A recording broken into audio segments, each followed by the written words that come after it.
Welcome to the Global Gaming Business Podcast, the industry's first and longest running podcast, now in our 19th year. This podcast is sponsored by IGB Live, the home of the iGaming community, July 16th through 19th at the Rye, Amsterdam. For more information, visit igblive.com. And this week we sit down with Frank Fantini, the founder and publisher emeritus of Fantini's Gaming Report, on how he built a business by advising investors of where to put their money into gaming companies. Frank Fantini was a newspaper journalist in Delaware in the 1990s when he parlayed his love for writing, investing, and his growing knowledge of the gaming industry into a business. Fantini took that knowledge and began publishing a daily newsletter, the Fantini Gaming Report, and soon became a staple for the Wall Street investors who wanted to know the best companies to back in this growing industry. Over the years, Frank Fantini has earned the respect of presidents and CEOs of the industry who picked up the phone whenever he called and later sat down for short interviews during his annual visit to the industry's largest trade show, G2E. Today, Fantini has sold his company to the information powerhouse Eilers Krejcik, but continues his influential column every week in GGB News and every month in the Global Gaming Business magazine. He spoke with me during a break at the East Coast Gaming Congress at the Hard Rock in Atlantic City in April. Frank, I've wanted to do this for a long time. I'm glad we could finally sit down. Well, thank you, Roger. I'm very glad to be here, and I just want you to know I think you just used a euphemism for old. Right, exactly right. And that's what I use on myself too sometimes. So, but old and wise, hopefully. Why don't we start with just giving a little bit of your background, how what you did before you got into gaming, and what really made that transition. Well, it's a long story, and I'll try not Okay. to tell the whole thing. But I'm an old newspaper guy, Uh-huh. and as a political reporter, a state house reporter, I eventually became a corporate officer. In fact, I was a treasurer and a vice president of a newspaper company. Okay. And this was in Delaware. And this is headquartered in Delaware. Right. And but I'd always been an investor. Sure. In the mid-1990s, I discovered the gaming industry at a very interesting time from Sure. an investment Absolutely, perspective. And over the years, I developed a lot of friends in the industry, and one day just decided, why not do a little newsletter, give people fodder for conversation on Sure, these, right. these message boards that we used to talk to. Yeah, message boards in those days, huh? And I started the very first day of the new millennium, Yeah. January 2nd, Okay. year 2000, very first work day. Right. And within a week, I was getting calls from the big Wall Street firms saying, Right. hey, we see you have a newsletter, we'd like to subscribe to it. And so a business was born, which Yeah. I never expected or intended. Right, yeah. Well, you had a lot of insight. There was a couple of other financial newsletters there that were a little snarky, but you just went out there and told laid out the facts with the numbers, and I think that's the important part. Well, I always thought that I was very fortunate in that, being an old newspaper guy, I knew how to write. Right, sure. And how to write in a way that people would understand. Right. Analysts don't do that. Analysts talking jargon and accountantees Sure, right, yeah, and that sort of absolutely, yeah. thing. And they never ran businesses. I ran Right. businesses. So I always felt that I had a lot of advantages, and I knew how to write. Right, I was an investor myself. right. And so those were skills that other people didn't have. Sure, and right. then the timing was right. Yeah. You start talking about the year 2000, the internet was blossoming, but there still wasn't much competition yet. Right, yeah, yeah. So one of my first financial mentors, in a way, was Marvin Rothman, who was with he's another fellow Delawarean. He lives in Rehoboth Beach now, but he taught me, about how things go, and I met him in this building here, as a matter of fact, Trump Taj Mahal, when it was opening in 1990, I guess it was. And Trump got him fired because he had a bad forecast for the hotel, and of course it was proven to be completely correct. But anyway, in those days there were a lot of gaming companies out there, a lot of riverboat companies were starting and things like that. And he told me it reminded him when he first started out as an analyst, he used to cover the bowling industry, and he said there were a dozen or more bowling companies, bowling equipment companies, and bowling operators and things of that nature, and eventually it just boiled down to two manufacturers. And he said that's what's going to happen in gaming, and to a large extent it did. And again, the M&A was happening around the year 2000. So that probably made people listen to you a lot more. Well, one of the things that happened, to your point, is you would have a couple of guys from Las Vegas get together. Right. They'd put a few investors together. Right. They'd get enough money to then be able to go to Wall Street and borrow Right. at very high interest Sure. rate junk bonds. Right. And they'd get a riverboat in Louisiana or in Yeah. Mississippi someplace, and people would line up in order to pay money to go on board that boat Right. to lose their money. Right. And it was a great business. Sure. Except for one thing. Yeah. And that is they were carrying 12, 13, 15% Right. Yeah. interest debt. And so one of the things that happened is that you would have a company that would maybe go public at $12 a Right. share. The very first day would be $60 because everybody was so excited Right. about Sure. this. Right. And a year later it was $1. Right. Because the reality Right. sank in that just because you had business did not mean you had a profit. Right. And that's where you had a survival of the fittest. Mhm. You had your Hollywoods, which became, Right. Penn Entertainment. Right. You had Ameristar, and those companies, they survived and they thrived. Right. Or you had companies like Harrah's come along and buy the little players, Right. Yeah. casinos, and Right. those guys. And the industry over a period of not very many years, 3, 4, 5 years, really gelled together Sure. into something more of what we see today. Sure. I remember in my previous publication going to the first casino that opened in Tunica, Mississippi, Splash Casino, and I had to pay $10. I took the receipt back to my CFO, and he goes, "You never have to pay to get into a casino." But then I talked to those guys, and they had no clue what they were doing. They actually asked me what they should do next, So and I was just a young reporter there. I had no idea what to do next, but yeah, and they ended up folding. But you were a former blackjack dealer. I was, yeah. I had, So you had some- probably did have some. I did, yeah. And I told him to add more blackjack tables. That didn't help. So let's talk about the companies that are in existence today. I mean, we've got the big cap companies. Let's talk about the operators first. Of course, we have Caesars and MGM at the top of the heap. They each have had good years and bad years, and it looks like MGM's on the upswing. Caesars may be going down a little bit. What's your opinion of both those companies? Well, I think that MGM has had an interesting history in that it had an entrepreneurial beginning with Right. Kirk Kerkorian. Right. And then they acquired Steve Wynn's properties at the Mirage Right. Resorts. So you had the legendary, highly respected Terry Lawney as Right. CEO. Right. So you had a really high quality company. And then they went through a long period where I think they kind of lost their way in the sense that they had leadership that wasn't really gaming experienced. Right. And then in more recent years, you had institutional investors come in and said, hey, we need to run this place to make money. Right. And you had Bill Hornbuckle, a gaming guy, promoted to CEO. Right. So now you've got a company that has some investors who are demanding accountability, Right.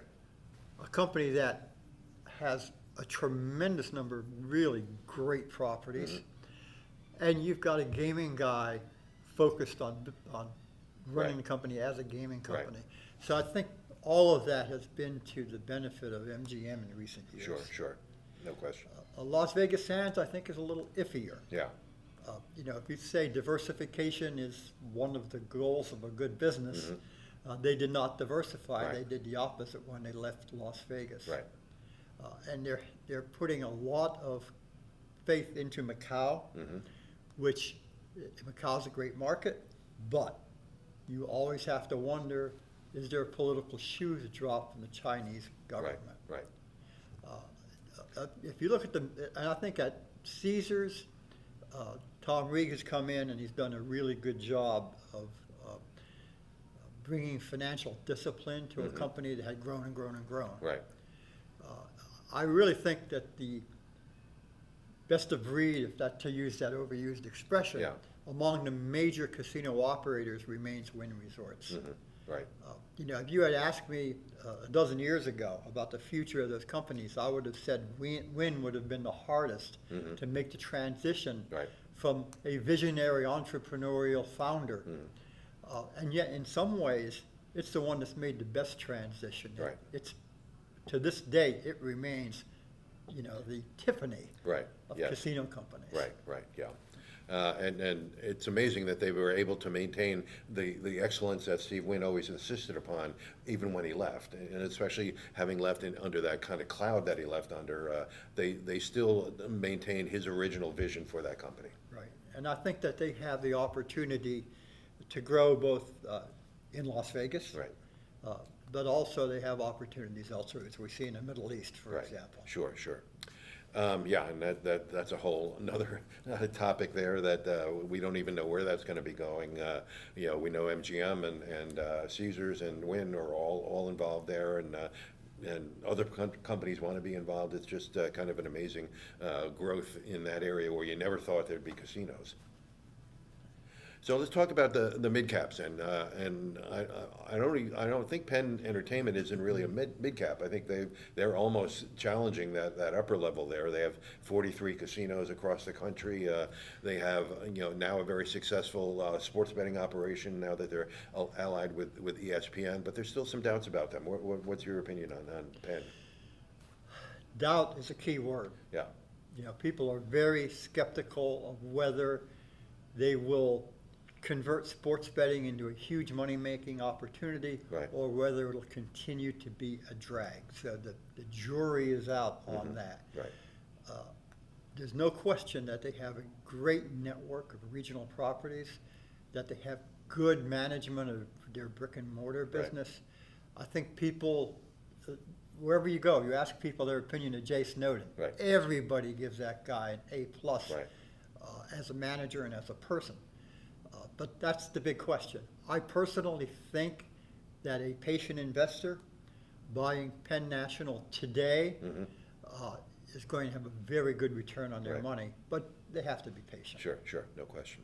Well, I've followed a lot of your advice in our magazine, and one of the things I always liked was when you got into the low cap companies. When you talk about companies like Monarch Resorts, there's another Reno company that you like as well. Tell us about how you kind of found those companies. Century Casinos is another one that they're little gems. Well, that's a good question. Yeah. But in this business, I spend an awful lot of time just going from market to market and sitting down and talking with the CEOs and the CFOs over and over and over and over again. Monarch, which is dominated by the Farahi family, is an interesting case. I remember when I first went out there, Right. and people told me that these guys are really sticklers for operational excellence, Right. and you will never find as clean a casino as you would. And I remember I walked over the Skywalk from the parking lot to the casino in Reno, and the very first thing I saw was a lady cleaning off a palm tree by hand, each leaf. palm leaf, frond. And then I saw a guy cleaning a blackjack table. He was dismantling it, cleaning off each part. He wasn't just cleaning off the surface that was easy to get to. And when you meet John Farahi, super great guy, and I have to tell you, I'm very biased. He's one of my favorite people in the gaming industry. And you meet people who have that sense of integrity and that sense of pride and commitment with what they do. And then you see that they execute on that. Right. It was an easy discovery to make. Right. But you had to be there. You had Sure. to meet John. Right. You had to physically be there. You couldn't do that from your office in New York or Right. wherever it may happen to be. That's basically what I've done throughout my career, whether the companies are big or small. Right, yeah, no question. IGB Live is the industry's favorite iGaming show, home to over 9,000 of the world's most influential and pioneering iGaming professionals. There is just no better place to connect with the entire iGaming ecosystem if you are looking to meet iGaming operators, affiliates, suppliers, and game developers. IGB Live is the place you need to be. Join us for the last ever IGB Live in Amsterdam before we move to London. For more information, visit igblive.com. So let's talk about online gaming. Obviously, that this has been an explosive growth vehicle over the past almost a decade now. And of course, the top ones are not casino related. They don't have any land-based casinos with DraftKings and FanDuel, and they have the vast majority of the market. Are those good investments now? I see a lot of analysts saying just putting the buy rating up there and leaving it there. I don't know. Yeah. To tell you the truth, there's so many stories that Wall Street believed in, and, Right. and the prices of the stocks shot up. Mm-hmm. And then the reality of we're not making any money came They're through. still not making money, even today. Yeah. And then there was the idea that, well, buy the people who sell the picks and the shovels. Right. So you buy the data companies Right. like Sport Radar Mhm. and Genius Sports, or you buy the affiliate companies Right. like Katina and Right. Better Collective. And yet none of those have been an unvarnished success to Right. date. Sure. Right. If you look at the stock prices. Right. So I still think that whole segment is one where everybody's trying to figure things out. Right. If there's one company who I think has the best understanding, it's probably Flutter, Mm-hmm. which owns FanDuel. Right. Yep. And that's partly because they come from a long history in the United Kingdom Right. and Ireland of running both live sports books and digital operations. Whereas everybody else, it's new to, Penn. Sure, It's right. new. Or to Canby. They come to the United States. The United States is new to them. Right. Yeah. Yeah, and there are a bunch of those suppliers like Cambia that you don't know what they're doing. Of course, they have a lot of experience in Europe, but it doesn't always translate to the U.S. Oh, yeah. Some of them even come to the U.S. and already pulled out. Right. Yeah, I remember the first time I went to one of the first major sports betting conferences, and all these companies were there with all these, blonde-haired, blue-eyed Swedish guys Right. running around. And you can see that they had no concept what they were getting into. Right. They're accustomed to dealing in Sweden, Right. Sure. where Right. you have a national government, Mhm. and everything gets decided from their perspective Right. in an understandable way. You come to the United States, and all of a sudden you have 50-plus jurisdictions, everybody doing their own Right, thing in sure. a different way. And I think that political reality alone Yeah. was befuddling to a lot of the Right. European Right. operators. Right. Okay. So we're here at Hard Rock Atlantic City, and that Hard Rock itself is a company that certainly, if they were a public company, would be a top listed company for sure. What is the difference? I mean, I always hear people saying, Hard Rock is able to look way on the horizon and plan for years and years out, whereas the public companies are looking at every quarter. And that's a disadvantage to them. I mean, how do you feel about evaluating public versus private companies? Well, I've got some investments in some private companies, Okay, by the way. But they intend to go public at some Right. point. Okay. I think Hard Rock is an interesting case. Well, first of all, the CEO, Jim Allen, is somebody who everybody respects Right. Absolutely. as being a thoroughly knowledgeable. He gave a great speech today at East Coast Gaming Congress about the challenges to the industry and how they approach them. So you've got leadership. Right. And I think that the Seminole tribe respects Jim Allen's autonomy. Yeah. The second thing is you've got a tremendous brand. Yeah. And they have done nothing but capitalize upon and further develop that brand. Right. It's kind of interesting. We're in Atlantic City on a kind of a cold, dreary week in the middle of April. Mm-hmm. There's not a lot of activity here. You walk through a casino and it's pretty quiet. You walk into Hard Rock and there's crowds and there's noise and there's people having fun. They deserve credit for being able to take a brand and not just preserve that brand, but nurture it and continue to make it more excellent than it was the day before. Yeah, no question. As you mentioned, last night was Wednesday night here, and I couldn't believe how many people were milling around. They had a hard rock band in the lobby, and it was an incredible night just in the middle of the week. You walk down the street to Caesars, and you're right, you can shoot a cannon through the casino, unfortunately. And just wait to see what they do with the Mirage when they have the Right. world's tallest, probably will be the world's tallest guitar casino hotel. Right, yeah. So that I'm looking forward to that. So where do you see the industry going then? I mean, we talked in the beginning about the consolidation, M&A. Do you see anything happening in that area now? That anything significant? This really has become a mature industry now. And if you look at the growth that's happening, it's kind of like incremental regional growth. Right. A little casino here in Pennsylvania, so a couple of casinos in Nebraska, which is by virtue of population is never going to be a threat to Las Vegas or anything.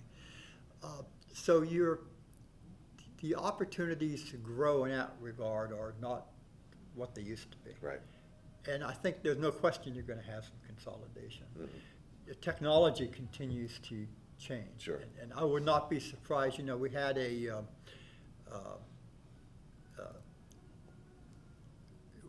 we're starting to get some mergers and the opposite of mergers, Yeah, we divestments. didn't talk about the manufacturers. I mean, we got IGT and Every going to combine now, and that's going to be a pretty powerful company. And, it's a divestment and it's a merger because the lottery people are going to be They'll separate spin now. off their way, yeah. And what Every brings to that, in addition to their slot machine games, Right.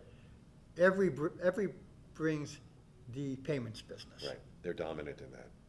And you've got technology which has made the payments business different from what it was a decade ago. Right.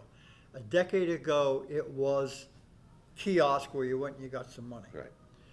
Today, it really is fintech. And if you looked at that array of products and services that Every provides, not just on the casino floor to the ultimate casino patron, but in terms of all kinds of, anti-money laundering and other services that they provide. I think that might be a model for other consolidation among the suppliers. And I wouldn't be surprised if Aristocrat and some of the other people don't make similar acquisitions over time. Yeah, no question. Well, Frank, it's great to see you. Thanks for joining us here at the East Coast Gaming Congress in Atlantic City, and you can go back to Florida and get warm because it is a little chilly today here in Atlantic City. And it's 80. My wife tells me it's 80 degrees and sunny Great. where we are. Well, same thing in Vegas. I'm looking forward to that. So, thanks for joining us. Right. Thank you, Roger. Hope you enjoyed this week's podcast, sponsored by IGB Live, the home of the iGaming community, July 16th through 19th at Rye, Amsterdam. For more information, visit IGBLive.com. To learn more about the topics we discussed today, visit ggbmagazine.com. Subscribe to GGB News to get all the news of the gaming industry delivered to your desktop every Monday morning. Sign up at ggbnews.com and use the coupon code GGB180 for a free subscription.